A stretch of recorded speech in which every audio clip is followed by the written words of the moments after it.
Hello hello friends, कैसे हैं आप सब। आज हम जो टॉपिक स्टार्ट करने जा रहे हैं वो वैसे तो है बहुत ही इंटरेस्टिंग, लेकिन आपको ये पक्का लगता होगा कि ये टॉपिक हम अब करके क्या करेंगे। टॉपिक है इंटरप्रिटेशन ऑफ स्टैट्यूट्स। अब इस टॉपिक को करके हम क्या करेंगे, हम सारा लॉ पढ़ चुके हैं, हमें हिंदी इंग्लिश सब आती है, हम लॉ के एग्ज़ाम्स भी क्लियर कर चुके हैं और अब हम इंटरप्रिटेशन ऑफ स्टैट्यूट्स। तो फ्रेंड्स, ये इंटरप्रिटेशन ऑफ स्टैट्यूट्स का जो मैंने वीडियो बनाया है, इसके बाद आपको ये ज़रूर समझ में आ जाएगा कि इंटरप्रिटेशन ऑफ स्टैट्यूट्स क्या होता है। हम उसका एक जनरल इंट्रोडक्शन लेंगे। तो इंटरप्रिटेशन ऑफ स्टैट्यूट्स में सबसे पहले हम ये देखते हैं कि हमारे टॉपिक का नाम क्या है। जैसा कि नाम से क्लियर है, ये दो वर्ड से बना हुआ है, इंटरप्रिटेशन और स्टैट्यूट्स। इंटरप्रिटेशन का मतलब होता है कि ये एक लैटिन वर्ड से बनाया गया है, जो लैटिन वर्ड था इंटरप्रेटार। इस वर्ड का मतलब है टू एक्सप्लेन, टू एक्सपाउंड और टू गिव मीनिंग। मतलब किसी भी चीज़ को समझाना, उसके अंदर से मतलब ढूंढना, उसको एक्सप्लेन करके लोगों को समझाना कि ये इसका असली मतलब होता है। जैसे कि अगर मैं आपसे कहूँ ये मोबाइल है, तो आपको क्या समझ में आएगा? क्या मोबाइल का मतलब आप मोबाइल वैन लेके, हम फ़ौरन समझ जाएंगे कि हमारे मोबाइल फ़ोन की बात कर रही है और आप मुझे मोबाइल फ़ोन देना चाहते हो, तो उसका मतलब बताना। दूसरा वर्ड जो है इम्पॉर्टेंट, वो है स्टैट्यूट्स। स्टैट्यूट्स क्या होते हैं? कोई भी फॉर्मल रिटन इनैक्टमेंट, कोई भी वो फॉर्मल होना चाहिए और वो रिटन होना चाहिए। इसे बनाएगा कौन? कोई भी लेजिस्लेटिव अथॉरिटी, वो हमारी पार्लियामेंट भी हो सकती है, असेंबली भी हो सकती है। और ये जो इनैक्टमेंट है, वहाँ के जो लोग हैं, वहाँ जो भी रहता है, उस जगह पर वो लीगल है। अगर आप उसे फॉलो नहीं करते तो आपके खिलाफ एक्शन लिए जा सकता है। तो क्या है ये it is a formal act of legislation, और ये जो है रिटन फॉर्म में होता है। ये क्या बताता है हमें? लेजिस्लेचर की विल। कोई भी जो लेजिस्लेटिव बॉडी है वो क्या बनाना चाहती है, वो गवर्नमेंट में क्या वो चेंज लाना चाहती है, कौन से रूल्स लाना चाहती है, तो ये स्टैट्यूट्स हमें बताते हैं। अब इंटरप्रिटेशन ऑफ स्टैट्यूट्स की ज़रूरत पड़ती किसे है, या इंटरप्रिटेशन ऑफ स्टैट्यूट्स होते क्या हैं? तो सबसे पहले स्टैट्यूट्स क्या होते हैं? हमने अभी अभी पढ़ा है कि स्टैट्यूट्स जो होते हैं वो विल है। किसकी विल है? वो लेजिस्लेचर की विल है। तो it is the expression of the will of legislation. दूसरा पॉइंट क्या आएगा स्टैट्यूट का, कि इसे बनाता कौन है? हमने अभी अभी करा है कि इसे हमारा लेजिस्लेचर बनाता है। ये जो लॉ है, the law that has its source in legislation, जिसका सोर्स, कोई भी लॉ अगर ऐसा है जिसका सोर्स जो है वो लेजिस्लेशन में है, किसी ऐसी बॉडी ने बनाया है, तो वो स्टैट्यूट है। मैं अपने घर में भी कई रूल बनाती हूँ। हम जो हैं 8 बजे खाना खा लेंगे, सब सुबह सुबह 7 बजे उठ जाएंगे, लेकिन अगर कोई इसे फॉलो ना करे तो क्या मैं कोर्ट में जाके उसके खिलाफ़ कोई एक्शन ले सकती हूँ? क्यों?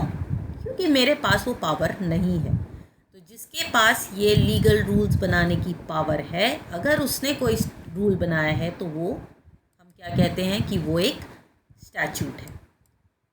अब हमारा जो कॉन्स्टिट्यूशन है वो ज़्यादातर स्टैट्यूट वर्ड का इस्तेमाल ना करके किसका इस्तेमाल करता है?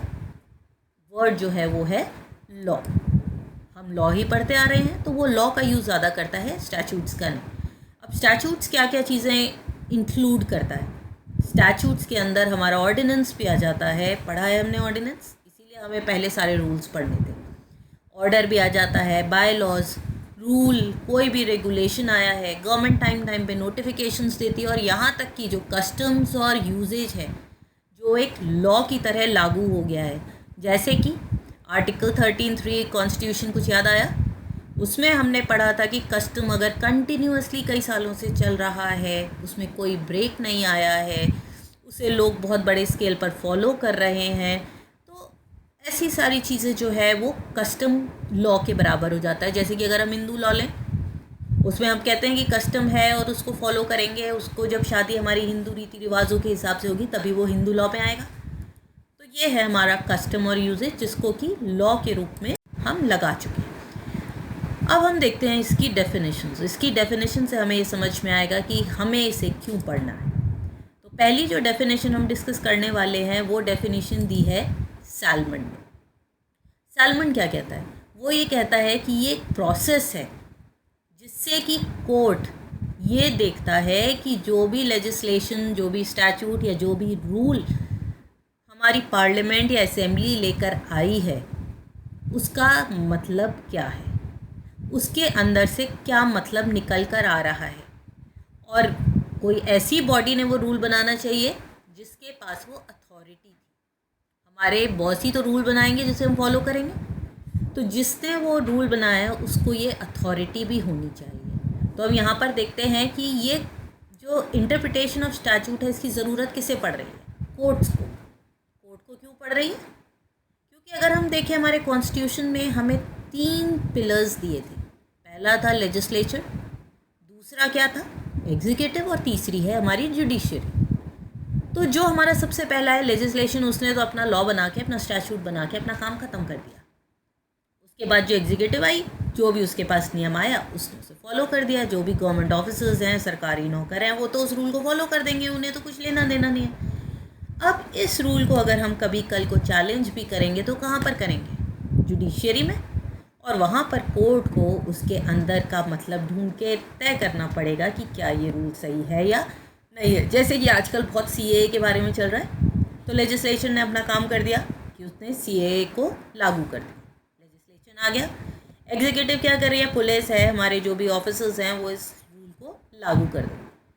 लेकिन हमें ये रूल सही नहीं लग रहा है या ये सही है, इसके लिए हम अपील कहाँ करेंगे? कोर्ट के पास जाएंगे। अब कोर्ट का क्या काम है कि वो इस लॉ को पढ़ेगा और उसके बाद ये तय करेगा कि ये लॉ सही था या नहीं था। कुछ लोगों को वो सही लगेगा, कुछ को वो गलत लगेगा। तो इंटरप्रिटेशन ऑफ स्टैचूट सब समझ में आए? ये आप तभी कर सकते हो जब आपको सारे नियम कानून पता हों। तो कोर्ट को वो पता है, वो इंटरप्रेट करेगा कि ये सही था या गलत। तो हमारा इंटरप्रिटेशन ऑफ स्टैचूट हमारा जो कॉन्स्टिट्यूशन है उसकी 3rd पिलर से यूज़ होता है, मतलब कि जुडिशियरी उसको यूज़ करती है। अगर हम दूसरी डेफिनेशन देखें तो वो ग्रे ने दी है।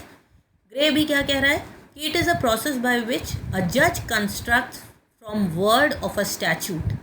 जो स्टैचूट के वर्ड्स हैं उनसे जज जो है वो क्या कंस्ट्रक्ट कर रहा है, उसमें से क्या बना रहा है? मीनिंग। उन वर्ड्स का जो वो मीनिंग समझ रहा है, जो उसे विश्वास है कि उन वर्ड्स का यही मीनिंग है, या फिर अगर उसे मीनिंग में कोई कन्फ्यूजन है तो वो उन वर्ड्स को क्या मीनिंग देने की कोशिश करता है। यहाँ अगर कुछ कन्फ्यूजन है तो हम देखते हैं। चलो मान लीजिए कि मैं आपसे पूछूं कि ये जो शुगर केन है, गन्ना, क्या ये वेजिटेबल है या फ्रूट है, क्या है? हम सब बता देंगे कि ये वेजिटेबल है डिक्शनरी मीनिंग के अकॉर्डिंग। अब जो है सरकार एक नियम लेकर आती है कि जो वेजिटेबल्स हैं उन पर हम कोई टैक्स नहीं लेंगे। अगर हम उन पे सेल्स टैक्स नहीं लेंगे तो लोगों को वो सस्ती पड़ेगी, तो कॉमन मैन को उसको खाने में आसानी होगी।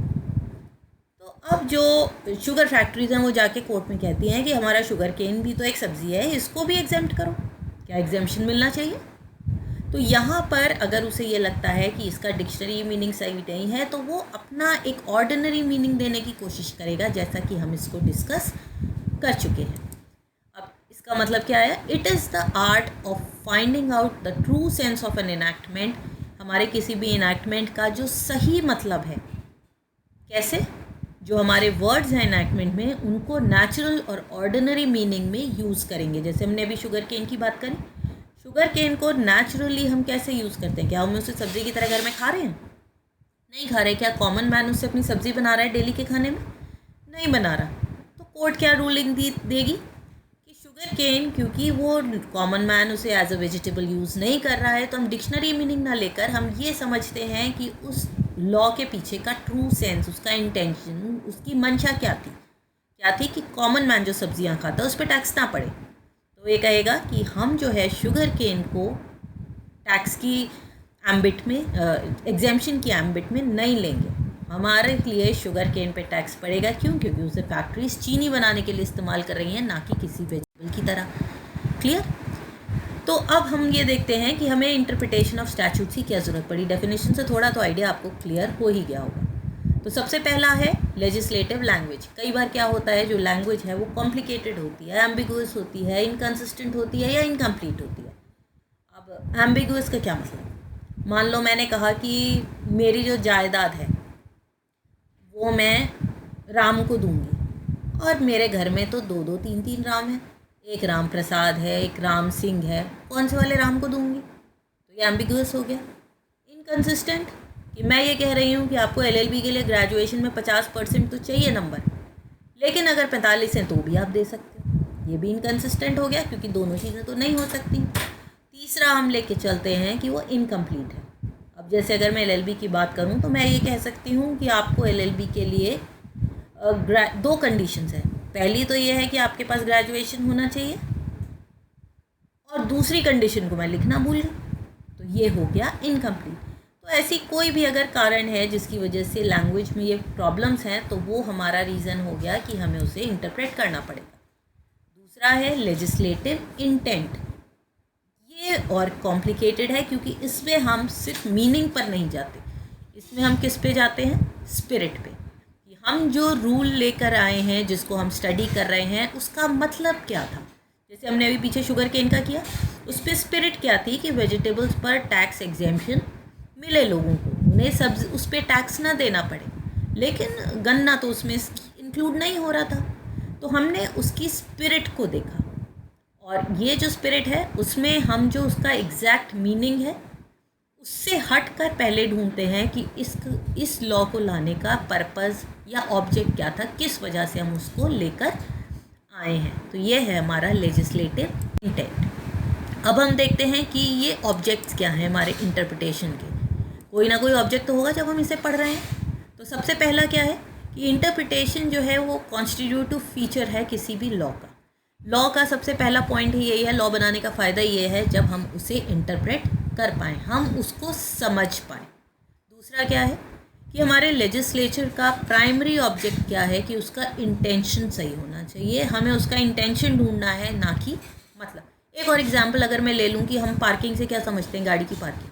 जहाँ हम गाड़ी को पार्क कर रहे हैं वो गाड़ी की पार्किंग हो गई। तो अब मैं सड़क पे गाड़ी को पार्क कर देती हूँ और कह देती हूँ ये तो पार्किंग में लगी हुई है, इसमें क्या दिक्कत है? तो क्या ये सही है? तो हमें जो है लॉ का इंटरप्रिटेशन समझने की ज़रूरत है। ये it tries to resolve the tensions arising due to conflicts in understanding law. अब अगर हम अभी सीए को डिस्कस कर रहे थे, अगर हम वहाँ पर वापस आ जाएं, तो अगर कोर्ट कोई रूलिंग दे देगा, तो ये जो हमारा रोज़ का टेंशन है कि ये सही है गलत है, हमारे साथ गलत हो रहा है, वो ख़त्म हो जाएगा। हम उसके खिलाफ अपील तो करेंगे, लेकिन ये जो टेंशन है, आपस की लड़ाई झगड़े हैं, वो ख़त्म हो सकते हैं। अगला क्या इसका ऑब्जेक्ट है कि लॉ को क्लियर बनाना, समझने ऐसा बनाना जिसको आम आदमी समझ पाए, और उसमें जो भी अनक्लैरिटी है, जो भी एम्बिग्विटी है, जो भी कन्फ्यूजन्स हैं उसकी लैंग्वेज में और उसकी प्रेजेंटेशन में, हम उनको क्लियर कर पाएँ और लोग उसको समझ पाएँ। एक बहुत इम्पॉर्टेंट पॉइंट है कि हमें आगे के लिए उस लॉ के लिए एक एप्लीकेशंस में यूनिफॉर्मिटी, बराबरी मिलती है। जैसे कि यहाँ पर हम वो एग्जाम्पल लेते हैं, अगर आपको याद हो केशवानंद भारती, हमने कॉन्स्टिट्यूशन के टाइम पे बहुत इंपॉर्टेंट केस पढ़ा था। उसमें क्या था? उसमें उन्होंने ये कहा है कि पार्लियामेंट अमेंड तो सब कुछ कर सकती है, पूरा कॉन्स्टिट्यूशन अमेंड कर सकती है, लेकिन जब तक वो बेसिक स्ट्रक्चर को हार्म ना करे। तो वो एक कंडीशन आ गई। अब आगे जितने भी रूलिंग्स आती हैं, लोग अगर अमेंडमेंट के बारे में बात करते हैं, तो उनके दिमाग में एक चीज़ तो क्लियर है ना, बेसिक स्ट्रक्चर को हम नहीं छेड़ सकते। तो ये है यूनिफॉर्मिटी। और ये यूनिफॉर्मिटी कहाँ पर यूज़ होती है? आगे जितने भी हमारे केसेस आने वाले हैं उनके लिए एक प्रेसिडेंट सेट कर देती है कि हमारा लॉ जो था उसके पीछे की ये स्पिरिट थी। तो अलग अलग जजेस जो हैं अपनी अपनी राय नहीं लगाएंगे, और जो प्रेसिडेंट चल रहा है, जो हमारे पहले डिसीजन हो चुका है, उसको यूनिफॉर्मली बराबरी से आगे चलकर लागू करते रहेंगे। अब इसमें कुछ इंपॉर्टेंट ऑब्जर्वेशंस देख लेते हैं जो केसेस के में दी हुई हैं। पहला हम केस ले लें। केसेस क्यों इंपॉर्टेंट है? केसेस से एक तो हमें चीज़ें क्लियर हो जाती हैं, और अगर हम इसको केसेस को अपने पेपर में लिखते हैं तो हमें नंबर भी ज़्यादा मिलते हैं और हमारा प्रेजेंटेशन भी ज़्यादा अच्छा हो जाता है। जो भी कॉपी चेक कर रहा होगा उसे डेफिनेटली ये लगेगा कि आप ज़्यादा अच्छे से पढ़ के आए। तो हम ये पहला केस लेते हैं, RS नायक वर्सेस AR एंथोनी। ये 1984 का केस है सुप्रीम कोर्ट का, और इसमें क्या कहा गया था कि if the words of the statute are clear and unambiguous, अगर उसमें कोई कन्फ्यूजन नहीं है, तो कोर्ट की सबसे पहली और सिंगल ड्यूटी है कि उन वर्ड्स को उनके नेचुरल मीनिंग के साथ यूज़ करना। अगर वर्ड्स क्लियर हैं तो कोर्ट अपना दिमाग बिल्कुल नहीं लगाएगा और जो उनको वर्ड्स कह रहे हैं उसे उसकी स्पिरिट में एज इट इज़ लागू करेगा। उसे फालतू में अपना दिमाग लगाने की और उसको नए नए तरह से इंटरप्रेट करने की ज़रूरत नहीं है। Construction arises only in the event of ambiguity और the plain meaning of words used in the constitute would be self defeating. Construction की हमें ज़रूरत सिर्फ तब पड़ती है जब शब्दों में क्लैरिटी ना हो, कोई कन्फ्यूजन हो, और अगर ऐसा नहीं है तो हमारा स्टैचूट बनाने का कोई पर्पस नहीं। पर्पस क्यों नहीं है? क्योंकि कोई भी जज जो है उसे अपने हिसाब से मोल्ड कर सकता है। दूसरा अगर हम केस लें तो वो है Grasim industries limited versus collector of customs. ये बॉम्बे का केस है 2002 का। इसमें भी ऊपर वाली ही बात की गई है कि अगर वर्ड्स क्लियर हैं, उसमें कोई ऑब्सक्योरिटी नहीं है, वो बहुत पुरानी तरह के नहीं है, कोई कन्फ्यूजन नहीं है, और अगर हमारे लेजिस्लेचर का जिसने रूल बनाया है उसका इंटेंशन एकदम साफ हमें समझ में आ रहा है, तो कोर्ट को बिल्कुल भी ज़रूरत नहीं है कि उसको अमेंड करे या उसको ऑल्टर करे या उसमें अपना दिमाग लगाकर उसमें नई नई चीज़ें खोजे या उसको चेंज करने की कोशिश भी करे। उसका सिर्फ एक काम है कि उन शब्दों को एज इट इज़ अप्लाई करना। अब इसमें कुछ इंपॉर्टेंट चीज़ें और हैं जो हम एक बार देख लेते हैं, वैसे हम ज़्यादातर कवर कर चुके हैं कि हमारा स्टैचूट इंटरप्रिटेशन क्या करता है, हमारे लेजिस्लेचर की इंटेंट को हमें बताता है। स्टैचूट जो है वो पूरा एक ही होल समझ के करना चाहिए। मतलब ये नहीं हमने स्टैचूट के एक पार्ट को अपनी तरह से इंटरप्रेट कर लिया, दूसरे पार्ट को हमने छोड़ दिया। तो अगर एक सीए आया है तो ये नहीं है कि मैं पॉइंट 1 तो मैंने मान लिया लेकिन मैं पॉइंट 2 नहीं मान।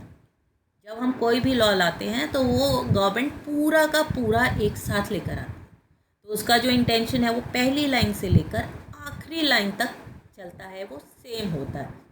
मोटर व्हीकल एक्ट अगर हम ले लें तो उसमें भी यही है, शुरू से लेकर एंड तक हम उसे पूरा एक मानेंगे और उसका कोई भी पार्ट अलग से हम समझने के लिए नहीं छोड़ेंगे।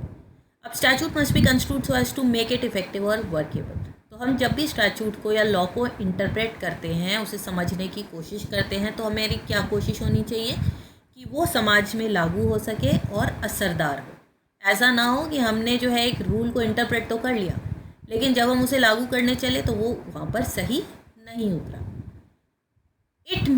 इफ़ मीनिंग इज़ क्लियर, ये तो हम बार बार करते आ रहे हैं, अगर मीनिंग क्लियर है तो आगे उसका नतीजा कुछ भी निकल रहा हो, जज अपना दिमाग नहीं लगाएगा, और अगर मतलब क्लियर है, इंटेंशन क्लियर है, तो उसे एज इट इज़ लागू करेगा।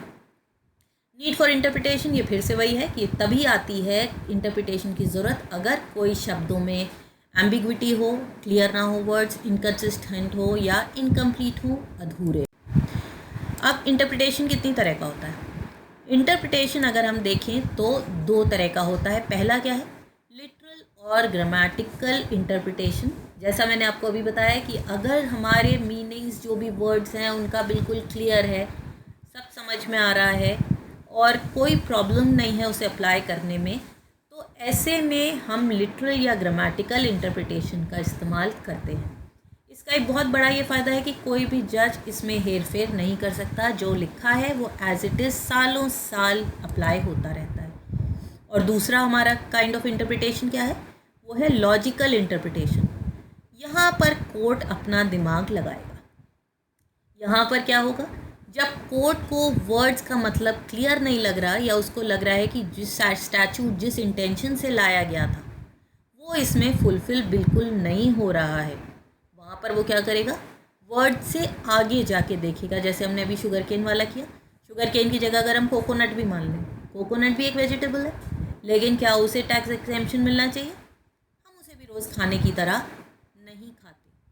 तो यहाँ पर कोर्ट क्या करता है? उन वर्ड्स के एक्चुअल डिक्शनरी मीनिंग को छोड़कर अपना एक इंटरप्रिटेशन देता है, अपनी समझ से बताता है कि इस रूल का क्या नियम निकलना चाहिए एक्चुअली। ठीक है, तो ये हमारे 2 काइंड्स ऑफ इंटरप्रिटेशन हो गए। पहला हो गया लिटरल और दूसरा हो गया लॉजिकल। लिटरल तो आसान है, एज इट इज़ चलेगा, लेकिन लॉजिकल में एक्चुअल हम देखते हैं कि हमारा जज जो है वो कितना समझदार है, कितनी समझदारी से उसने उन रूल्स को फॉलो किया। अगला आता है हमारा रूल्स ऑफ इंटरप्रिटेशन। हमारे इंटरप्रिटेशन में जब हम अपने लॉज को इंटरप्रेट करते हैं, स्पेशली लॉजिकल इंटरप्रिटेशन। तो हमारे बहुत सारे रूल्स हैं जिनमें से हमने उन्हें दो तरह के रूल्स में डिवाइड कर लिया। प्राइमरी रूल्स जो हम सब पे ही अप्लाई करेंगे, और सेकेंडरी रूल्स। प्राइमरी रूल्स कौन कौन से हैं इनको हम डिटेल्स में बाद में करेंगे, अदरवाइज़ ये वीडियो बहुत लंबा हो जाएगा। इनकी डिटेल आप मेरे आगे के वीडियोस में देख सकते हैं। पहला कौन सा है? Rule of literal interpretation. ये हमने अभी किया है। लिटरल वर्ड्स का एक्चुअल ग्रामेटिकल मीनिंग जब तक क्लियर हो हम उसे एज इट इज़ अप्लाई करेंगे। इसके फ़ायदे और नुकसान भी हम बाद में करेंगे। Rule of reasonable interpretation, rule of harmonious interpretation, rule of beneficial interpretation. इनमें से rule of literal interpretation, reasonable interpretation और बेनिफिशियल इंटरप्रिटेशन बहुत इंपॉर्टेंट है, और ये आपके एग्ज़ाम में या कहीं भी किसी भी कॉम्पिटिटिव एग्ज़ाम में पक्का ही आता है। रीजनेबल इंटरप्रिटेशन को हम गोल्डन रूल ऑफ इंटरप्रिटेशन भी बोलते हैं, और बेनिफिशियल इंटरप्रिटेशन को हम मिसचिफ रूल के नाम से जानते हैं। उसके अलावा 3 और प्राइमरी रूल्स हैं: हारमोनियस, एक्सेप्शनल इंटरप्रिटेशन और रूल ऑफ एजिडम जेनरस। ये हैं हमारे 6 प्राइमरी रूल्स, जिनमें मैंने आपको बताया 3 बहुत इंपॉर्टेंट हैं: लिटरल रूल, गोल्डन या रीजनेबल रूल, और बेनिफिशियल या मिसचिफ इंटरप्रिटेशन। फिर हम आते हैं सेकेंडरी रूल्स पर। ये हमने 4 देखने हैं, 5वां भी है एक और, वो भी हम आगे चल के डिस्कस कर लेंगे। नॉसिटर और सॉलिसिट, दूसरा है कंटेम्पोरेनिया एक्सपोजिशियो, तीसरा है ऑप्टिमा लेगम इंटरप्रेस कॉन्स्यूटूडो, और लास्ट है एक्सप्रेसियो यूनिस एस्ट एक्सक्लूसिव अल्टीरियस। इनकी डिटेल्स जैसे मैंने आपको बताया हम आगे डिस्कस करेंगे आने वाले वीडियोस। अब हम कुछ कॉमन एग्जाम्पल्स और ले लेते हैं कि जो मैंने आपको अभी तक बताया है, जब इन एग्जाम्पल्स को आप देखेंगे तो आपको एकदम ही समझ में आ जाएगा कि इंटरप्रिटेशन की ज़रूरत क्यों पड़ रही है और कहाँ पर लॉजिकल है और कहाँ पर लिटरल है। जैसे रिंगटोन म्यूज़िक जो हमारे मोबाइल्स में आती है, सोच के बताइए क्या ये इंटरटेनमेंट है और क्या हमें इस पर टैक्स लगाना चाहिए? बताओ क्या हुआ, कंफ्यूज हो गया? समझ में आया अब इंटरप्रिटेशन ऑफ स्टैट्यूट्स की ज़रूरत? सोचो, क्या ये एंटरटेनमेंट है और इस पर टैक्स लगाना चाहिए? ढूंढिए और नीचे कमेंट बॉक्स में मुझे बता दीजिए। फंडामेंटल राइट टू लाइफ, क्या ये जो हमारा फंडामेंटल राइट टू लाइफ है, ये right to privacy, right to clean drinking water, इन सब चीज़ों को इंक्लूड करता है? अगर आपको याद हो तो राइट टू प्रिवेसी पर अभी सुप्रीम कोर्ट का एक डिसीजन भी आया है। सोच के बताना कि fundamental right of to life में ये काउंट होता है या नहीं। अगर सुप्रीम कोर्ट इसे इंटरप्रेट ना करता तो हमारा राइट टू प्रिवेसी का जो सुप्रीम कोर्ट का रूलिंग आया है वो ना आता। अगले और क्या देख सकते हैं? सेल डीड रिलेटेड, अगर मान लीजिए एक प्रॉपर्टी हमने दिल्ली में, डीड जो है वो हमने दिल्ली में बनाई, लेकिन उसके जितने भी ट्रांजैक्शंस हैं वो हमने दिल्ली के बाहर लागू करे। सारे ट्रांजैक्शंस जो भी इसकी डिटेल्स हैं वो सब हमने बाहर पूरी करी। तो इस सेल की जगह क्या होगी? दिल्ली होगी या दिल्ली के बाहर होगी? सोचो और ये भी बताओ मुझे। और आखिरी एक और देख लेते हैं कि एक आदमी ने अपनी प्रॉपर्टी जो है अपने कज़िन ABC को ट्रांसफ़र करी। ये हमने अभी पहले भी एग्जाम्पल लिया, लेकिन उसके पास अपने ABC के नाम के एक से ज़्यादा कज़न्स हैं। अब आप ये प्रॉपर्टी किसे भेजोगे? एक ABC को, दूसरे ABC को, तीसरे ABC को, कहाँ पे भेजोगे? तो अब इन एग्ज़ाम्पल से आपको क्लियर हो चुका होगा कि इस टॉपिक की हमें इतनी ज़रूरत क्यों है और ज़्यादातर सिलेबस कवर करने के बाद क्यों पड़ती है। अगर आपको मेरा चैनल पसंद आया हो, टॉपिक्स क्लियर हुए हो, तो please like, share and subscribe to my channel. और इसको जिन भी लोगों को इस नॉलेज की ज़रूरत हो, please keep sharing. Knowledge is fun when it's shared with everyone. Thank you.